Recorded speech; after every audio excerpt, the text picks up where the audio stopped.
years na natenga. Ano Kasi yung start namin 2020, tapos 2022 before I left. 3 years nakatenga. Bakit? Hindi ko alam. Tanungin nyo na lang yung nakarang administration. Hindi raw po nakapasa sa standard. Nakapasa kayo. Pagka gusto, marami. Yes, it's not easy. You can make all the excuses in this world. Ang importante, in every corner, in every turn, when there is stumbling block, depende sa mindset mo. If you're going to use stumbling blocks as stepping stone, it's up to you.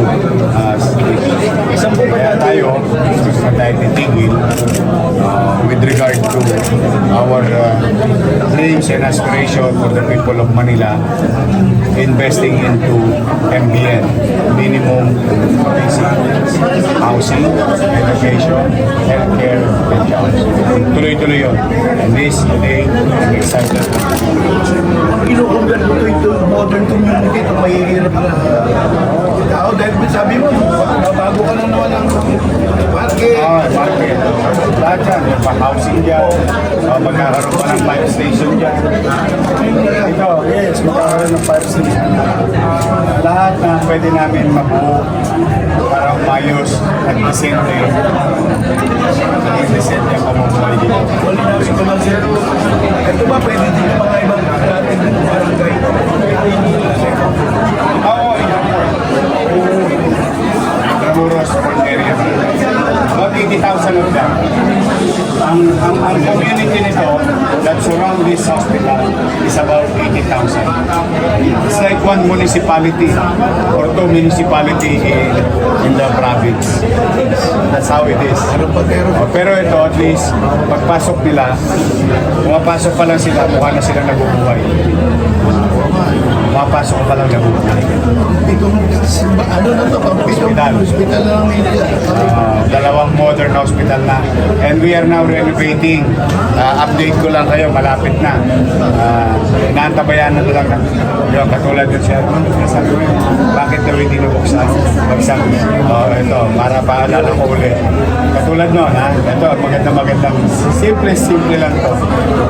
Renovate namin yung Sampaloc emergency room. So may design. Approve na ba yun? Hindi. Dadala mo yun sa DOH. Tapos DOH, sisiyasatin. Ibabalik sa'yo. Change. Then balik mo ulit. Pagbalik, meron pa yung isa. Change. Then, so until it's approved.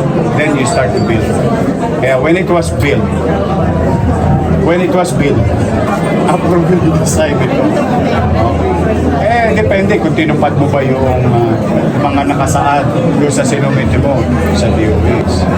Kasi they are the agency. Whether you like it or not. So, pinakamabisa talaga niya, always coordinate. At saka pagka gusto, maraming paraan. Magayaw, maraming data. Isa lang okay mo, Mang Grace. Mang Grace, naranasan dati ng bago meron pa. Walang gamot, walang laboratory sa mga hospital. Nangyayari ba mo dito? Hindi na. Dito na si Mayor Isko. Naka-budget na po kami. So may assurance tayo. Hanggang December. Opo, meron. Wala nang appointment. Wala na. Wala, ano tayo? Okay tayo. St. Luke's? Appointment dun. You know, gusto natin ng kaayusan na sistema sa ospital. But kung gusto natin gawin yon, gawin natin bilang gobyerno. Not at the expense of our people. Kung tao naman na mahirapan, what's there to have a system? Guide them. But rest assured, Vice Mayor Chi and I and the City Council will continue to focus, draft laws, whatever resources we have, if there is, will invest into MDN. Minimum basic. Mayor, other matters po. Kahapon po may na-discover ang Malacanang na substandard na film center po sa Intramuros, sir. Under the company ng mga Diskaya, sir. Paiimbestigahan din ba natin ito? What are your comments on this, sir? I think they're investigating it right now under the IA or Intramuros Administration. will let them do their job. And I think even the First Lady, for that matter, is in dismay. Na ibibigay niya yan yung ulat na yan sa proper areas. Bukod po ba sa mga diskaya, Mayor, meron tayong mga investigation at possible tax evasion? Kasi 43 contractors sila. Wala pa naman tax evasion. We're just sending them to SOA. They try to, well, create so many excuses in the past, but moving forward, so not to point fingers not to point our fingers always in the past, we point it forward, moving forward. Ngayon, hindi kayo nagbayad ng contractor tax. Bigyan namin kayo ng SOA. Hindi nagbayad. Hindi kita-kita tayo sa hoyo. Will pursue whatever legal means because this is due and accrued already to the city. That's where we're at. Yung piling of cases the way we did it with the other contractors, as long as right for piling of cases, we have evidence, whether it's subcontract or ghost or whatever it is, and whoever it is. Kahit kakampi namin, ninenervyos ngayon kung may ginawa silang masama. Kung wala naman, matulog silang maimbing kahit kalaban namin sila. Ngayon, halimbawa naman, kalaban namin sa politika, pumanatag kayo kung wala kayong ginawang masama. Steady lang kayo sa Gedli. Gampanan nyo at tungkulin ninyo. Gagampanan namin at tungkulin namin. Trabaho tayo para sa tao. Because that's the reason of public office. That's the purpose of public office. Do your job. And kung sumama sila, hindi sila sumama sa susunod, that's a thing for the future. For the meantime, we just trabaho lang, kahit lang. Nakita ko ngayon. Sayang ito, na-deprive yung Masek community ng 3 years. But, we'll catch up. Andito naman na kami in our own little way, Vice Mayor GNI and the entire city council. Tapos, meron kami tinatry dito na bagong sistema. Pagka naging effective yun, we'll do it in our 40 plus health centers in the city of Manila. May pilot kami ginagawa dito.